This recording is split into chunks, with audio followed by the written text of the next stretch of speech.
সর্বশেষ তিনি দাবি করলেন নবীজির প্রসঙ্গে, নবীজি মরেন নাই, নবীজি মরতে পারেনই না, অসম্ভব, এটা মানি না। তিনি খুবই দৃঢ়তার সাথে কথাটা বললেন, নবীজির মৃত্যুকে তিনি অস্বীকার করলেন। আপনাদের কাছে আমার একটা প্রশ্ন, আমাকে জবান ছেড়ে উত্তর দিবেন। আমাদের স্রষ্টাকে,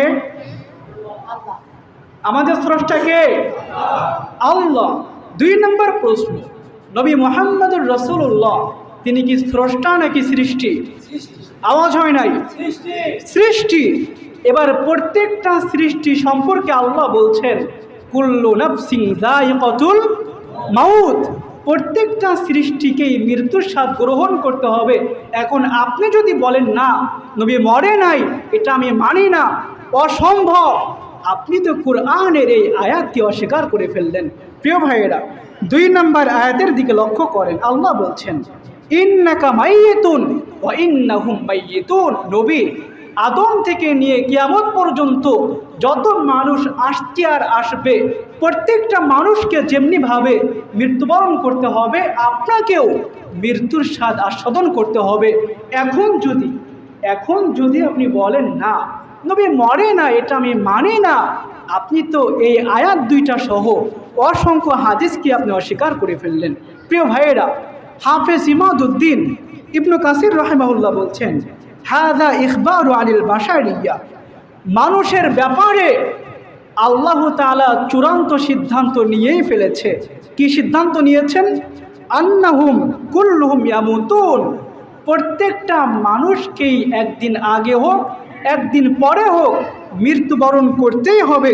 ওয়া আন্নাল্লাহা হুয়া হাইয়ুল লাযী লা ইয়ামুত, চিরঞ্জীব কেবলমাত্র একজন, জবান ছেড়ে বলতে হবে তিনি কে? তিনি কে? কেবলমাত্র আল্লাহ তাআলাই চিরঞ্জীব। আল্লাহ তাআলা যত প্রাণী পৃথিবীতে আছে প্রত্যেকটা প্রাণী মৃত্যুবরণ করেছে। সুতরাং আমাদের নবী, হাদিসের মধ্যে আসছে, মৃত্যুকালীন সময়ে বারবার তিনি বলছিলেন আল্লাহুম্মা আইন্নি আলা গামারাতিল মাউত ওয়া সাকরাতিল মাউত। আল্লাহ, মৃত্যুর যন্ত্রণা কিছুটা লাঘব করে দাও, সহ্য করতে পারছি না।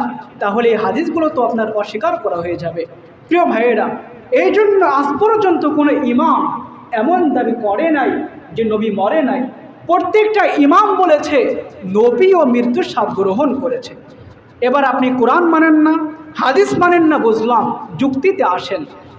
তর্কের খাতিরে মেনে নিলাম নবী মৃত্যুবরণ করেন নাই। এখন আপনারা আমাকে বলেন, সাহাবীরা কি আল্লাহর নবীকে জীবন্ত কবরে রেখেছে?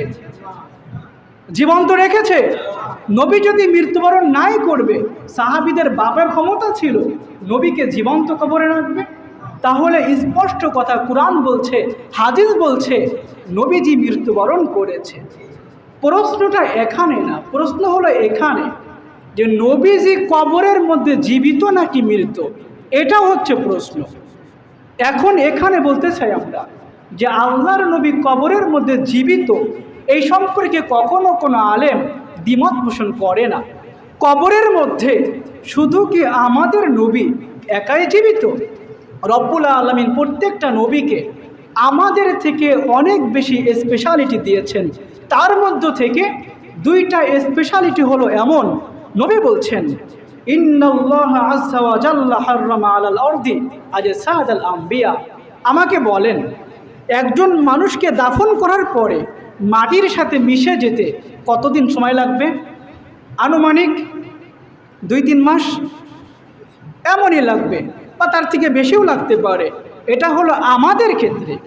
নবীদের একটা স্পেশালিটি হচ্ছে রব্বুল আলামিন নবীদের দেহকে এই মাটির জন্য তিনি হারাম করে দিয়েছেন। অর্থাৎ নবীদের দেহটা কখনো পচে না, কখনো গলেও না। যেভাবে অক্ষত অবস্থায় রাখা হয়েছিল প্রত্যেকটা নবীর দেহ, সেভাবেই সেখানে আছে। নবীজি আরও বলছেন আল আমবিয়াউ আহইয়াউন ফি কুবুরিহিম, প্রত্যেকটা নবী কবরের মধ্যে জীবিত অবস্থায় আছে। এমনকি ইউসাল্লুন, প্রত্যেকটা নবী কবরের মধ্যে তারা নামাজ আদায় করছেন। তাহলে আমাদের নবী তিনি কবরের মধ্যে জীবিত আছেন, এমনকি তিনি নামাজ আদায় করছেন। তাহলে 2টা কথা বললাম। 1 নম্বরে নবী মৃত্যুবরণ করেছেন নাকি করেন নাই? করেছেন। 2 নম্বরে কবরের মধ্যে তিনি জীবিত নাকি মৃত? জীবিত নাকি মৃত? নিঃসন্দেহে জীবিত।